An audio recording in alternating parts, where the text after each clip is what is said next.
This is episode 75 of our road to Unicum, and today I review the LTG. This is a tier 7 Russian light tank in World of Tanks.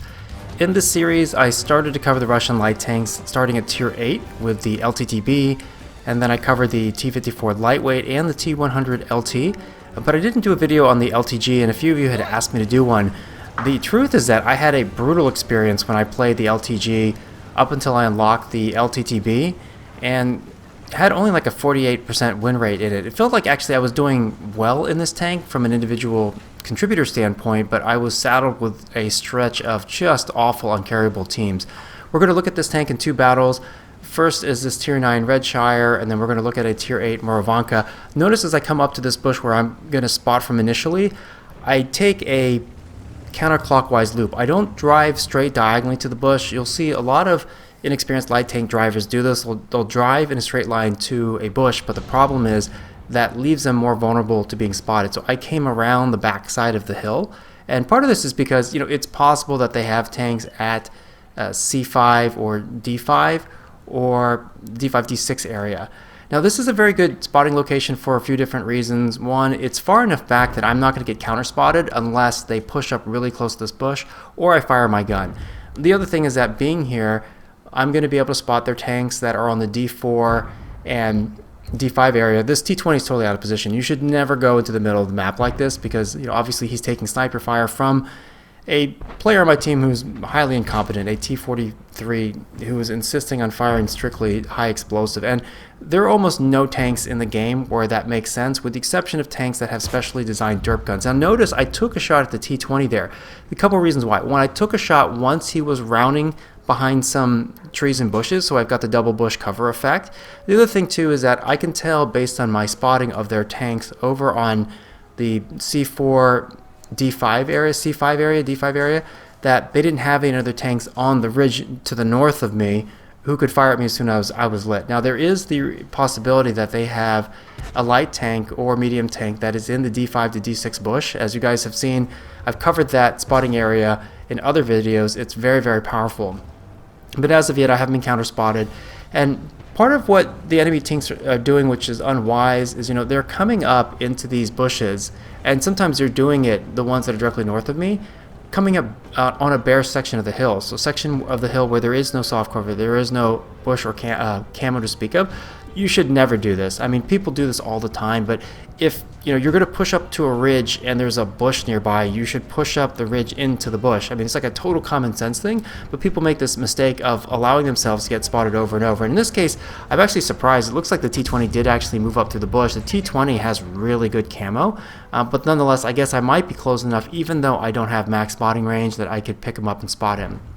And then this LTTB, unfortunately, he moves his tank just after this T43 firing HE fired at him and then did no damage, and so my subsequent shot missed. Now there, I'm backing up a little bit. The second I fire the LTB, there's a pretty good chance I'm going to get spotted, but aside from their arty, there doesn't seem to be a tank that has a meaningful chance to shoot at me, because their tanks along the North Ridge, I've been backing them down, or our team has been laying fire into them. So as a light tank, if you've got a pretty good field of vision like this and you're counting tanks and paying attention, you can use your gun. As a matter of fact, it's a very common and inaccurate stereotype that light tank drivers should not use their gun. They're there to primarily spot. Like, you've got a gun, you should use it. You just shouldn't do it to the extent that it causes you to YOLO suicide like a lot of dumb players. And like our OHO, our tier 8 our tier 8 heavy tank had pushed so far north, and I see people doing this all the time. Again, this story Emil is overexposing himself, and so from where he is, if he's aiming west toward our IS-6, he doesn't need to expose himself to the east side of this ridge, right? And then you'll see every time I'm thinking about taking a shot at these tanks, I'm backing up just enough so that I'm 15 meters or more behind this bush, so that the bush turns solid, which means when I fire, I still retain camo from the bush. Now, there are a couple things about the LTG action. Let me mention about this Cairnarvon. So you can see he's cutting. I'm waiting until just as soon as he turns. That's when I fire, because that's an easy penetration on the side of his hull armor. He's stunned, so it's unlikely he's going to be able to spot me here. Although it looks like their LTTB is coming back, and then the poor guy runs into a rock. That actually happens to me a lot. I mean, you want to try to pick your escape lanes carefully. And frankly, there's no reason for the LTB to be coming back in this direction, because he has to assume I'm still in that bush. That was the last place where he saw me. That's where, I've been providing a lot of spotting. And so there's no reason for him to, you should never push, if you're a light tank driver, toward another light tank that is in a broad, long bush like I am, where they're going to have the first spot and therefore the first shot advantage. And moreover, we've had snipers, nearby. Artillery, who's been doing a really good job, and then our T-43, who frankly, because he's firing all high explosive, I'm not going to really expect much from him. And this is important too. You should be watching what your allies are doing in terms of positioning, their awareness, their ability to hit targets. And right there, Avalon, my platoon mate, did a great job damaging their Conqueror. And then their P-43 pushes up, and he's far enough away that he doesn't spot me. This tank, the LTG, has, at least with my crew, something like 41 camo in the garage, which is exceptional. That's super high, right? The only thing that this tank lacks is the view range sucks. And so, even with food, brothers in arms, I'm not sure if this crew may not have situational awareness, but even with optics and food and brothers in arms, I can't get this out to the 445 meters of view range. Now, I could have come back and tried to save that T-29, my platoon mate Avalon, earlier, and this is kind of like the hard thing in making a decision. Do I stay on the ridge and keep spotting them, or do I come back? Like at the time when Avalon was the last tank on our eastern front after our silly Oho had pushed in too far deep, got himself self-flanked, and then killed, I wasn't necessarily too keen on coming back and brawling with the Conqueror. Now granted, if I knew how the situation was going to play out and that their LTB was going to make a rush over here, I probably would have come over here earlier and, at least had a better chance of getting some kills before Avalon went down, so we could potentially save him. Now there, a shot just came in that's most likely from their P-43. Their P-43, we already took off a pretty healthy chunk of his hit points, before he was able to cross the river, right? And he took a very poor approach line. If he wants to come and push our eastern flank, he should have been disciplined and come down the 9-0 line, not cut southeast diagonally like he did, which gave me the opportunity for me to spot him, and then for me and the Chiri to put a lot of damage into him, right? So a lot about this game, it's about, like you can see here, I knocked down a tree. I'm trying to stay within the tree so that I'll get the first spot advantage. And granted, I've got such good camo, even if we were both sitting out in the open, I would almost always outspot the P-43 based on how the spotting mechanics work. It's also noteworthy that even if there's an enemy tank, depending on whether or not, right here I'm going to fire, I was trying to fire before his turret backed up, because it's possible that he could have spotted me. For whatever reason, he's not spotted me. That second shot there, his turret was behind the rock, so he's not going to see me even when I fire. So there are times that you would be counter-spotted if their turret, had visibility towards your tank, but in this case it didn't. Now, I could go up there and chase the P-43. The problem is, if I come up too close, it's going to become more and more likely that he's going to spot me, right, at the same time I spot him. And then if I have to go up and over the ridge to chase him, I have terrible gun depression in this tank. That's true pretty much of all the RU light tanks that are in the tech tree. There are some exceptions like that, LT-432, which I reviewed, the new premium tier 8, which due to impossible physics has 7 degrees of gun depression despite being a pancake, which doesn't work. Generally, if you have a lower profile tank, you're going to have less gun depression for a turreted tank, right? Okay, now this is kind of an interesting call, right? I can see that our Centurion has pushed north along the 3-4 lane and is looking to challenge Cap. So I want to come up here and support him. Remember, that's a tank with a really good turret, so we can beat up their guys that are trying to cap. And as you've heard me say in countless videos, in encounter mode, trying to cap is almost always the wrong thing tactically. We know exactly where they are. When I approach the cap, I know which way I can face my gun. The reverse is not true, because they're not going to know necessarily which direction I'm coming from unless I'm spotted on the way in. Now, I am leaving that P-43, but we backed him off and inflicted a lot of damage, so I'm actually not that afraid of him pushing down southeast and coming after our M53. It's possible he could, but until now, I just got spotted. The P-43 won't have known where I was, and he will have had to assume that I was still on the southern side of the map. Now, I don't usually circle tanks like this. I don't recommend doing it unless you're facing heavy tanks. Like, if you try to circle mediums and lights, most of them have the turret and or hull traverse to keep up with you as you circle.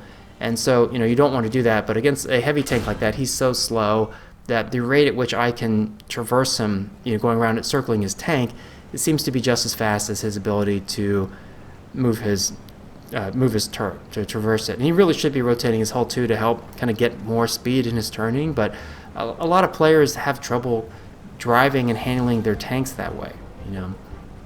Okay, so what you often want to do, the T-25, obviously I'm coming toward this area because this is where he's last spotted, and then the other area I want to check too is the A1 corner. That's where I would go if we needed to fire down the one lane.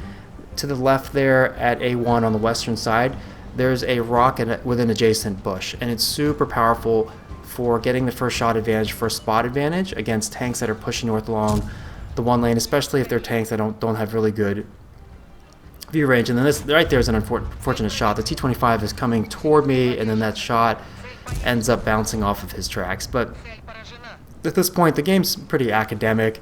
You know, I think I played this game pretty cleanly. You could certainly debate and say constructively, I should have pivoted in a counterclockwise manner to the eastern side of the map to support Avalon, right? I mean, the main thing is you got to recognize the tier 8. Like a tier 7 light tank facing off against a tier 9 Conqueror heavy tank is a terrible matchup. But if Avalon and I are both still there, that's a tank we could DPM down. And if I had gone over there, I could have potentially saved him. It's hard to say, because I was meaningfully spotting their tanks that were on that ridge over by, D4, C5 area.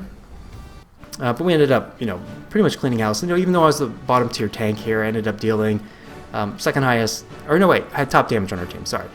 And then, pretty meaningful amount of spotting damage. And I like that little area, that banana bush where I was initially hiding, on the eastern side of that middle ridge. Very good spotting from that bush because the bush is wide. Even if they blind fire it, they may not hit you. And, you can play vision games, back up and shoot things.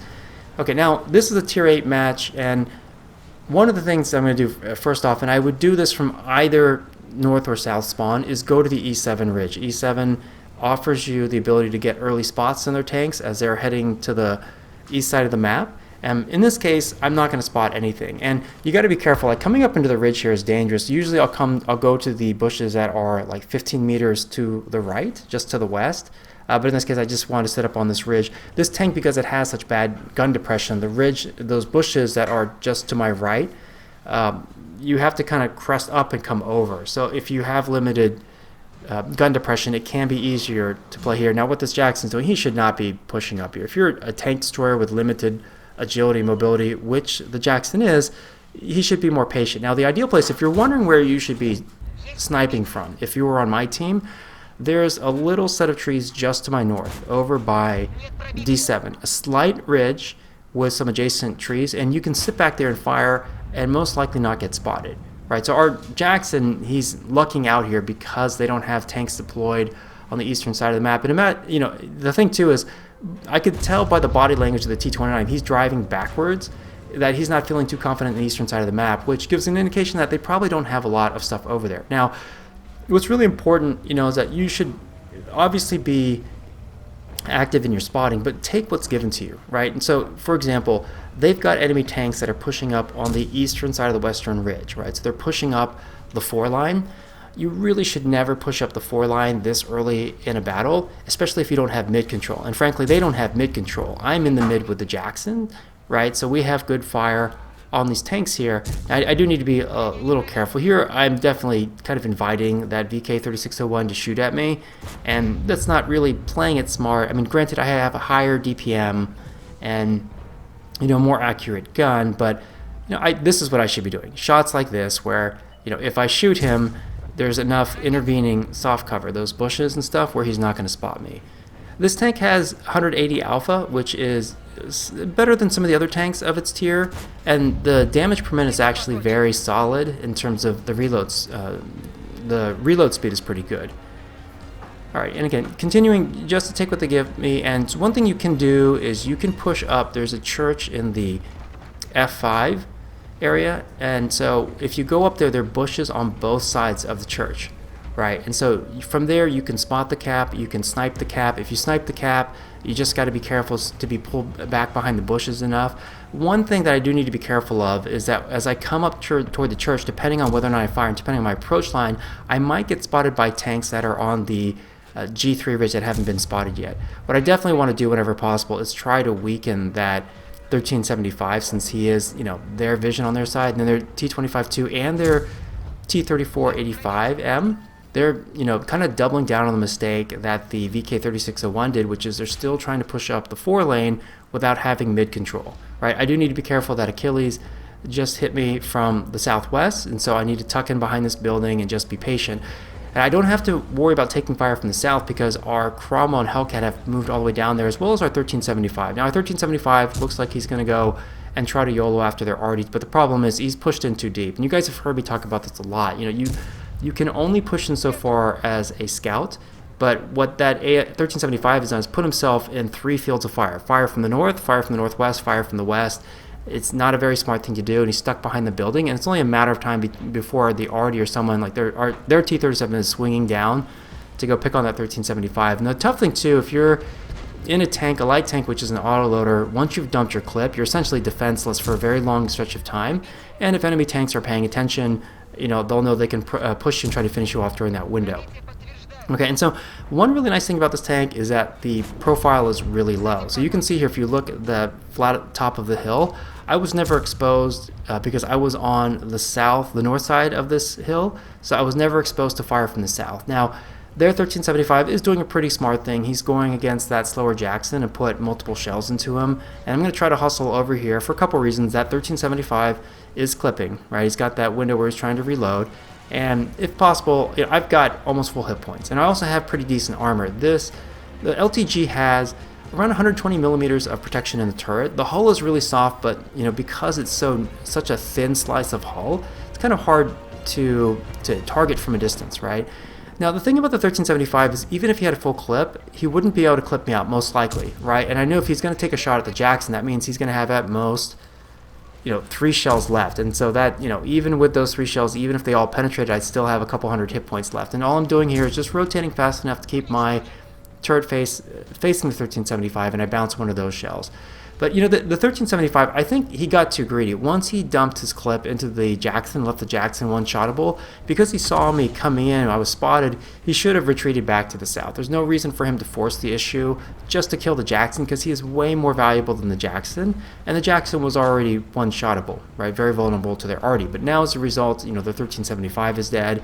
They've essentially self-flanked the remaining team by just turtling too much in the southwest corner of the map. And there's multiple problems with them doing this. First of all, there's nothing stopping me. Like you can see now, I can push the 4 lane because we have mid control. And the only tank that might be able to shoot me is the T37 that was last spotted to the south of me. But that T37 has been playing his light tank incorrectly for most of this match. The only thing that he did that was of any value so far is he moved up and he helped to finish off our 1375. But aside from that, he's been a camping light tank driver, and those types of players, generally speaking, are not, they don't know how to play their tank correctly. The T37, he's now YOLOing. This is coming way too late. He's moving in between 3 arties as well as the Cromwell, and the Cromwell picks him off. And this is the wrong time to panic. If that T37 is playing smartly, he can counter spot against me. Right? They've got arties. Their UDES has moved back into deeper hard cover. And by the way, I was really glad to get a shot of him as he drove away, because that tank has just scary levels of camo. And unless he's doing something like he's doing now, where he's moving up and not taking the safest approach line, he's been moving up in between bushes so I can spot him as he's coming up. And then I was going to try to get a second shot off on him, but he immediately rotates his hull, and so I don't want anything out of that super high alpha, that 390 alpha gun, because he can kill me in 2 shots. And I do need to be careful about arty. If their arties are smart, they should be targeting me.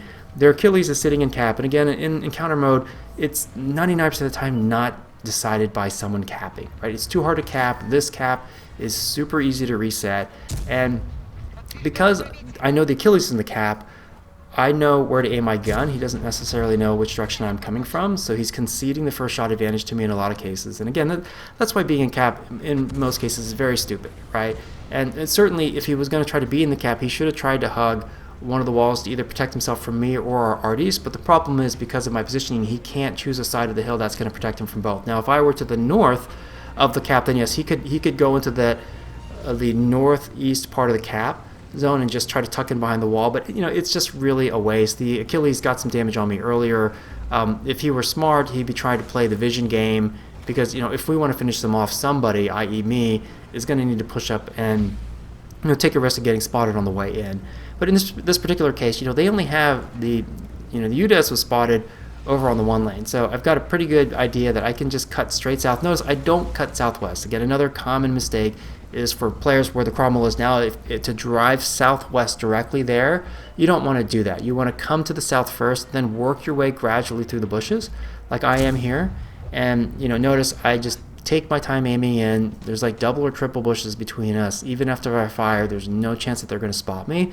This is a smart way to play it. It was interesting. Someone commented on my last video that my videos are really boring to watch, and like, here's the thing I tell you guys, like the way that I play, it's very replicatable by other players, because I don't have like amazing hand-eye coordination. All I'm basically doing is using common sense and reading the minimap, right? And then doing things like making sure to pick the right approach line, punishing people like those tanks that pushed up the 4 line early, like their T-3485M, their T-25-2, their VK-3601. You can't push into areas where you're going to essentially self-flank. And all their enemy tanks that pushed up the 4 line early game, they basically made it super easy for us to pick them off, especially in a battle where there's like 3 arties. I would never do that. Like, it just makes absolutely no sense.